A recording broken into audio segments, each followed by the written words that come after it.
What's up, everybody?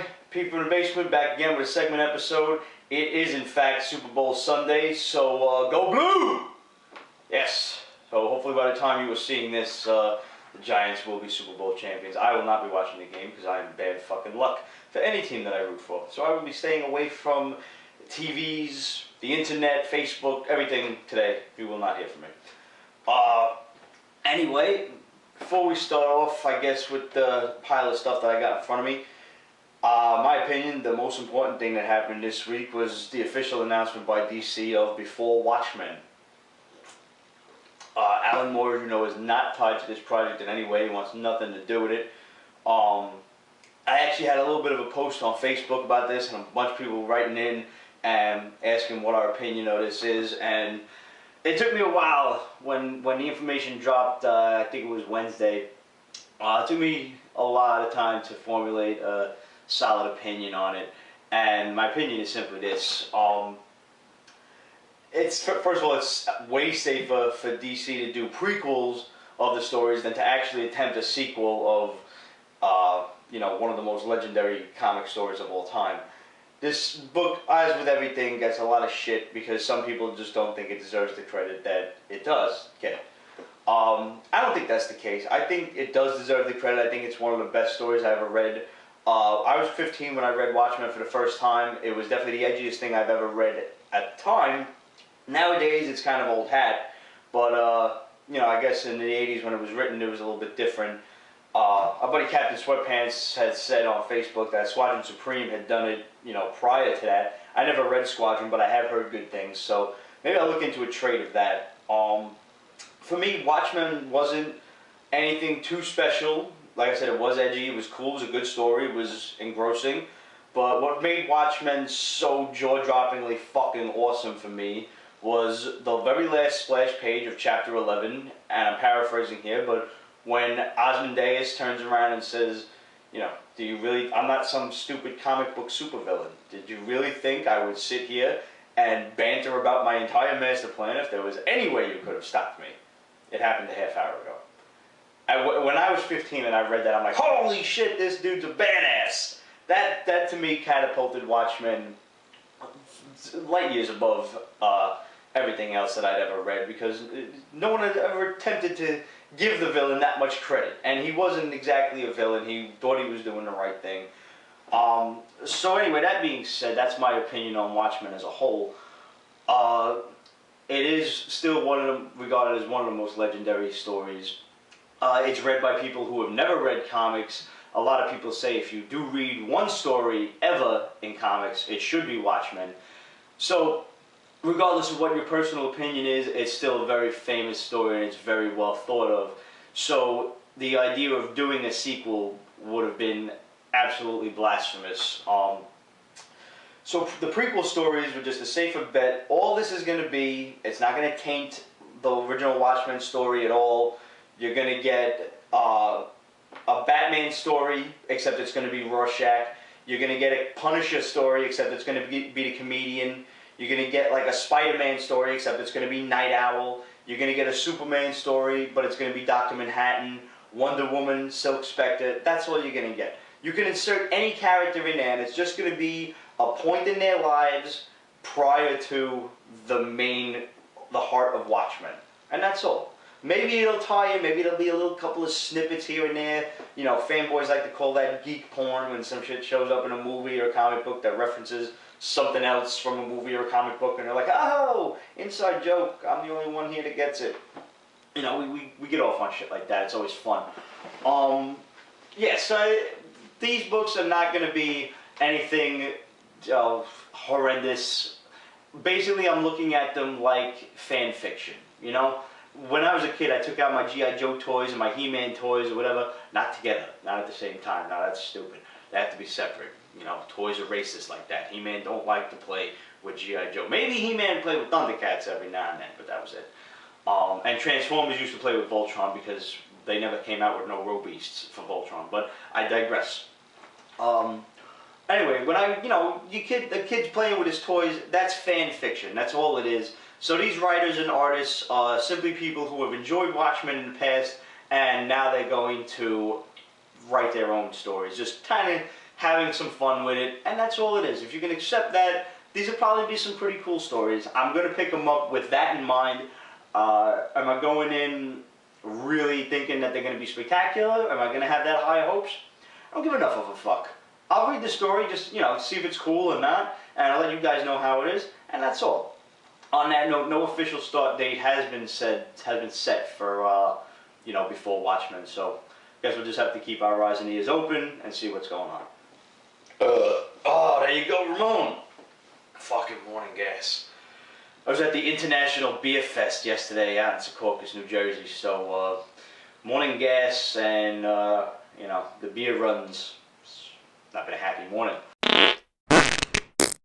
Alright, let's talk eBay for a while. It's been a long time since we did this, actually. If you guys know from looking at Facebook a while back, I've been after the EC comics, a lot of the hyper-violent covers from the 50s, and basically this pre-comics code stuff. All of the cannon fodder that fucking asshole Frederick Wortham used in his bid against Congress to have comic books banned. If you don't know anything about that, look up Seduction of the Innocent and read on. Anyway, I asked a bunch of you guys what you know, what Silver Age dealers you use, like, you know, online and everything, and I got a couple of great answers. And since then, I've been doing a little shopping. And if you guys have seen on Facebook, I have a little thing up, a little album that says, you know, all the gems that I find on eBay that I want to share with you guys. Just basically great sellers with great prices, stuff that I get, and also the complete opposite, motherfuckers that don't treat your shit right and don't ship right, and these are the sellers to stay away from. And I don't give a fuck. I name names. Just stay away from these people. So, you know, that being said, I got in touch with a buddy of mine, Eddie from California, who hooked me up with Geoffrey's comics on eBay. This guy's got 3,700 plus positive feedbacks. Obviously, he knows what he's doing. His grading is fair, his prices are great, and he's got a selection of over like 10,000 books. I actually Eddie contacted me the first time, knowing that I've been into these really violent covers, and he made me take a look at this Crime, Horror, and Terror, Fight Against Crime, Horror, and Terror, July, number 20. This book is from like 1955, and basically it has this criminal dude shoving some broad in the sewer along with her severed head, and here come the cops. You know, looking at books like this, you kind of think maybe that Frederick Wortham guy had a little bit of a point. But he offered that book to me, and he said, you know, Geoffrey's got a bunch of other stuff, like the EC stuff that you've been looking for. So I took the time to check it out, and I actually went through his entire eBay selection, and I picked up a whole bunch of stuff. Most notably for me were these weird fantasy books, just two absolutely classic covers.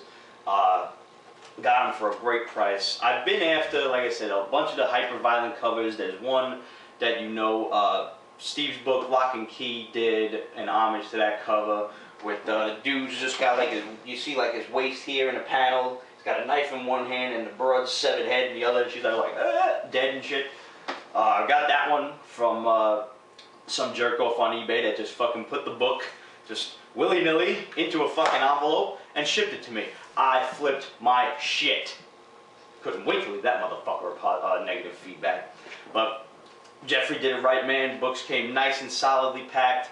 Like I said, very fair price, and the selection is, you can find just about anything there. He's got a bunch of stuff. He had a Swamp Thing #1 that I wanted to get my hands on that left within like a day or so of me contacting him and let him know, like, hey, I want that one too. Picked up a Silver Surfer 2 because I have 1, 3, and 4. Fresh off of the New Year's Eve marathon of the Twilight Zone, went and picked up Twilight Zone #1. Another horror book, House of Terror, in 3D. I have my own pair of 3D glasses.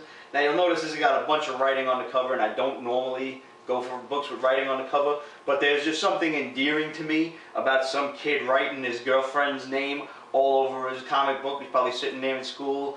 It's fucking Betty all over the place. Stephen and Betty, Stephen and Betty. I was like, oh, that's fucking cute. It's cute. Fucking things from the 1950s. It's like American culture. Shut up. Managed to pick up this Werewolf by Nite, classic cover versus Dracula.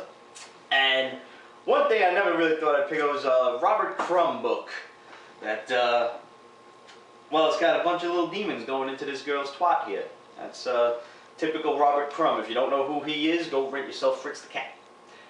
This dude actually came to my high school one time, and he was just, hanging out with us, talking to us about life in the industry and everything. Another good one, movie for you guys to see is American Splendor, with it's got Paul Giamatti as Robert Crumb, and basically his journey through the world of comicdom from start to finish. Definitely a movie worth your time. So guys, definitely check out Geoffrey's comics. Hit him up, send him a letter, and tell him you saw him on Pete's Basement, just for the hell of it. And I also got this one, nice shock suspense number 15, girl being strangled on the cover. You'll notice a lot of these hyper-violent covers featured violence specifically toward women. I don't know if Bill Gaines and Al Feldstein had particular mommy issues or anything, but Sigmund Freud would probably want to look into that a little bit. But I picked this up from Metropolis Comics, who also, they run their own website, and they also have ComicConnect.com, which is like their version of eBay. They have auction sites and stuff, and other people like you and me can also upload your shit to there and sell it. So I picked this one up auction style, where the auction's up for like 30 or 40 days or whatever, and you just keep bidding, and just like eBay, if you're the highest bidder when the auction ends, whenever that is, you win. Or they have, buy it now set, and you can just constantly make offers for, under the asking price, and maybe you get lucky, maybe you don't. By the way, that book came especially well packed. The book is this thin. It came in cardboard like this to make sure no bends occurred. I was very pleased with the transaction overall. Book arrived in a timely fashion. This was my very first purchase on Comic Connect. I had a buddy of mine by the name of Andrew Molinari told me about it a long time ago. He also told me about comiclink.com. You may want to check out that one. The user interface is not quite as well thought out. You just type in the whole comic book name and it pops up. But I don't know. I like the way Comic Connect does it better. They always have more pictures. Sometimes on Comic Link you'll notice that there's not pictures for the book you're looking at, and me, I don't care what the fuck you tell me a book is. I don't care if it's graded 7. I don't care if it's CGC'd or not. I want to see a picture of the book, just so I know. It's just the way it goes. So guys, check those people out if you're looking for Silver Age books. Sometimes they have some modern stuff. Maybe you could write to Geoffrey if you're looking for some modern stuff. I'm sure he's got stuff running around the store that's not on eBay. Finally, real quick, I want to thank my good friend Christina Munch Cedar for picking me up this Superman Doomsday collector's set for my birthday. I managed to run into T about sometime last week, and she gave me this. The reason I'm telling you guys about this is because I do not buy toys unless I am thoroughly pleased with the sculpt job. And the reason I do not own a Superman toy as of prior to this was because I could not find one where the face was sculpted well enough for my liking. That would match the other toys that I got up there. I got Batman, I got Green Lantern, the Flash, and the Joker. And now I have a Superman one to go along with that. Doomsday, take it or leave it. But this is one of the finest Superman sculpts you will ever see coming out of the DC toys. Well guys, that just about does it for me. I'm going to turn you over to the fellas and see what's going on with some new books this week. And we'll be back next week with regular old roundtable. See you then. Okay, so let's start with Amazing Spider-Man number 679. Spider-Man's been good for a while now. Dan Slott's writing these nice little 1, 2, maybe 3 issue storylines. They're not dramatic things where it leads into the next storyline and it involves everyone in the whole Marvel universe. They're just nice little stories, fun little stories, good humor. And I think up until it's 679, I think 683 starts the Sinister Six story, and I'm looking very forward to that. Any Sinister Six involvement, I'm a fan of. So, in the 50-year history of Spider-Man, they've only really there's only been like maybe 4 storylines devoted to the Sinister Six. As a Sinister Six, I mean, as a group. So I'm looking forward to it. I hope it's good. Hope it's done well. So if the way Spider-Man's been is any hint as to whether it'll be done well, it will be done well. Um, so that's good. I just hope that they keep the storyline devoted mostly to Spider-Man with the Sinister Six, not making it like the whole Marvel universe. You could bring people in that Spider-Man involved himself with, but I hope it's not like a big expanding thing where it's continuing in other issues of other characters. Hope it just remained in Spider-Man. Speaking of New York City, that wasn't really a segue, but Punisher #8. Punisher's good too. Greg Ruck is writing it. He's really good. He's good at writing crime related stuff, and this is right up his alley. So at the beginning of the relaunch, there was a big massacre at a wedding. And the sole survivor of the wedding was the bride, and she was she the bride or was she the yeah, she was the bride, but she's also a colonel, I think, with the Marines, or Marine sergeant. So she wants revenge just as much as Punisher is trying to enact revenge. So I think she's the one committing all these crimes, if I have it right. She's the one getting the revenge, but it's being blamed on the Punisher. So the people who were responsible for the massacre, the exchange as they're called, they believe it's the Punisher doing this, and so they wanted him taken out once and for all.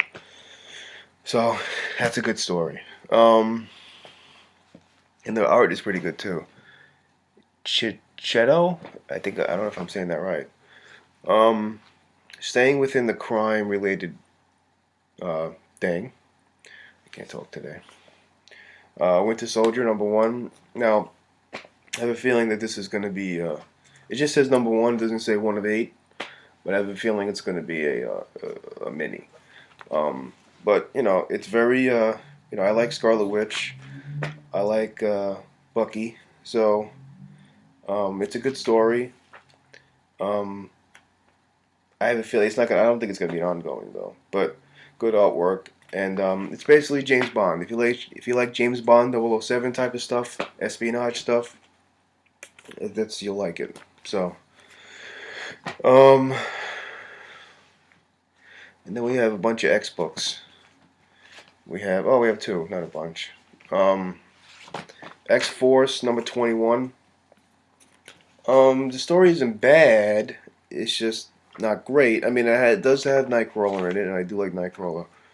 And the artwork is different. It's not, again, I wouldn't label it as bad necessarily, but it's just a weird. It's just weird. I mean, they Phantom X was not Great Britain. Captain Britain decided that Phantom X needs to be punished for killing Apocalypse, child Apocalypse. So he's taken it upon himself to have a trial and to have him sentenced to death. And then something happens, and now all of a sudden they're battling weird goat creatures from hell or underneath the earth or some weirdness. So it's just a weird story. I mean, it kind of went. Uncanny X-Force started weird from the beginning and dark. But it seems like they got past that initial Apocalypse storyline. They're like, now what do we do? So, I don't know. I'm not going to give it much longer before I decide to drop it. I don't know. And if you're a stickler for continuity, Psylocke is in X-Force and she's with the X-Men at the same time. So, but I have a feeling that the X-Men storyline takes place after the X-Force storyline. But I don't know. X-Men is another weird story. They're like somewhat weird world that was developed as a result of something that happened in X-Force. And there's this race, and there's only two people left, and one of them decided to like hibernate, and the other one decided to take aggressive action. And now he's the one who's taking aggressive action is going to try to repopulate his race, any means necessary. Again, it's just just weirdness. Greg Lander's the art, and the art was beautiful. And Kieran Gillen, is that his name? Kieran Gillen. I'm not sure if I'm pronouncing it right. I like the writer. I don't know if it's a guy or I think it's a guy. Um, it's a good. I mean, they've done other stuff. He or she. I have to look that up. I apologize. I'm assuming it's a man, but uh, I liked it, and but the story isn't bad. It's just strangeness, but and the whole thing of like other races and coming up with other races' history, and this happened. That's why it just gets like convoluted for me. I kind of like lose interest once I have to delve into a whole new world and race, even if it's for an issue or two. I just kind of get lost in my eyes glaze over. Um, but it was good. Over after I saw that, it was good. But you know, I like the X-Men, so I'm trying to stay on board. Um, but before I get to the last book, okay, I have a few gripes. First of all, where is it? I just saw it. Okay. Um, okay. Avengers versus X-Men. I'm not looking forward to that in the slightest. Well, maybe not the slightest, but I don't really care. It's another Civil War type of thing. We've already been through that. Um, what's the reason? So, and like Wolverine's on both teams. What are you gonna do? Beat the shit out of himself? And it's gonna be written by the whole crew of people, like 9 writers. When are they gonna learn that if they have everybody at the company write the one story, it's gonna be bad. Look what happened with Fear itself. They have Bendis, they have Fraction, they have um, Brubaker. Everybody, every writer and every artist is being involved in the project. You know it's going to be bad. Like, just stop it. Just stop it. I mean, and then, so if that wasn't enough, this is what I'm assuming is happening because Avengers versus the X-Men, and then the X-Men are going to win. The Avengers are going to lose, have their ass handed to them. So then they have to start over again and have the Avengers assemble. Because in March, it says Avengers Assemble Issue 1. Or Avengers Issue 1. So, if they have to reassemble and they're starting over again yet again, didn't they just start over a year or two ago? I'm assuming that means they're going to lose. Or win triumphantly and gain new members. I don't know. But I'm sure it has also to do with the movie. Something to do with the movie. So, but I mean, okay, you want to have Avengers again, have it again, fine. But do we have to have Brian Michael Bendis writing it? I mean, come on, guy, give somebody else a chance. I mean, he's like an Avengers hog. He takes all the Avengers titles, writes them himself. Not always great. He needs to kind of they need to give the Avengers reign to somebody else. Let somebody else take a crack at it. Because if you have the same person writing these stories and then the title gets revamped and then the same person is starting this, aren't they going to be the same stories basically? There was something else in here that pissed me off, but I can't remember. Find what it was. But those were two basically. I mean, Avengers vs. X-Men, and then Avengers Assemble in March. Again? We're gonna redo it again? Why? Like what? Okay, you have all the original members here, or a lot of the original members here. So is that what they're trying to do? Like bring it back down to the original team? And then, last but certainly not least, we have I was gonna say Danger Girl, but no, we don't. That was last week. Locke Key, number 4, Clockworks. 9 more issues, it's all over, which is sad, but stories need to come to an end. Ow.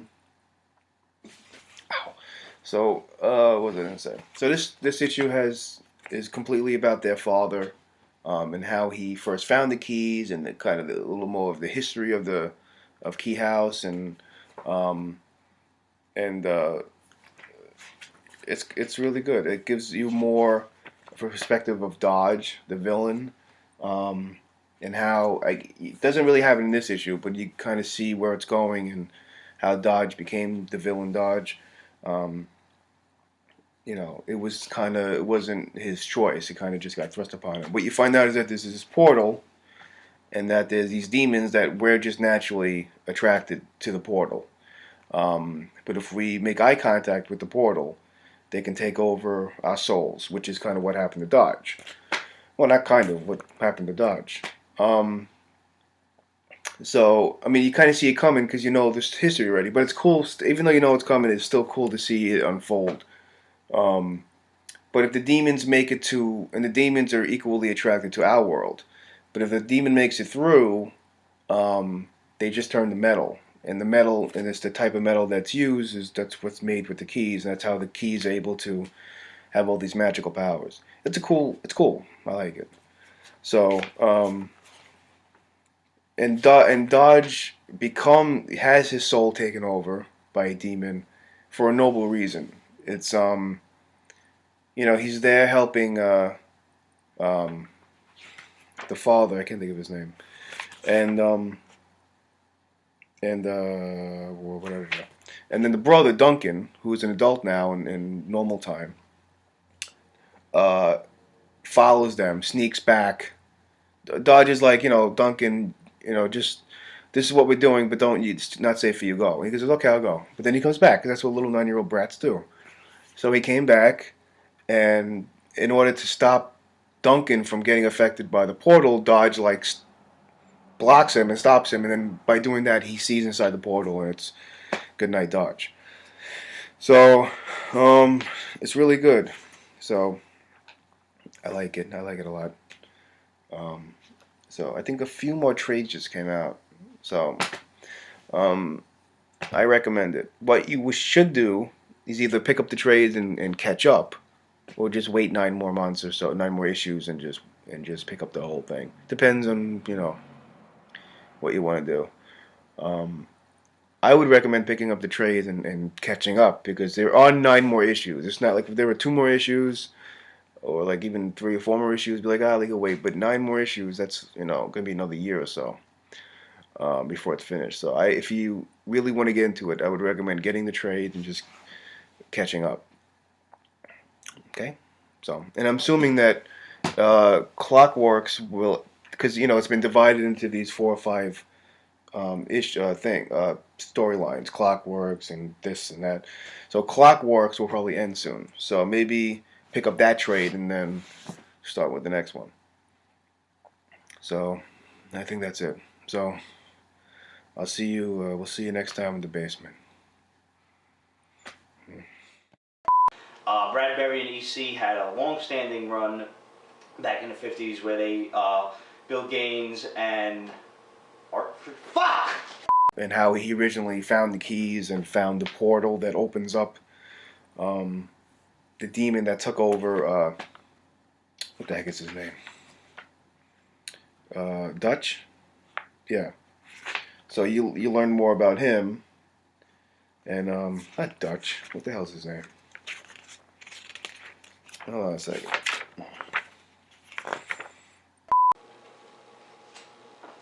T-shirt still hasn't gotten any looser. All right. So,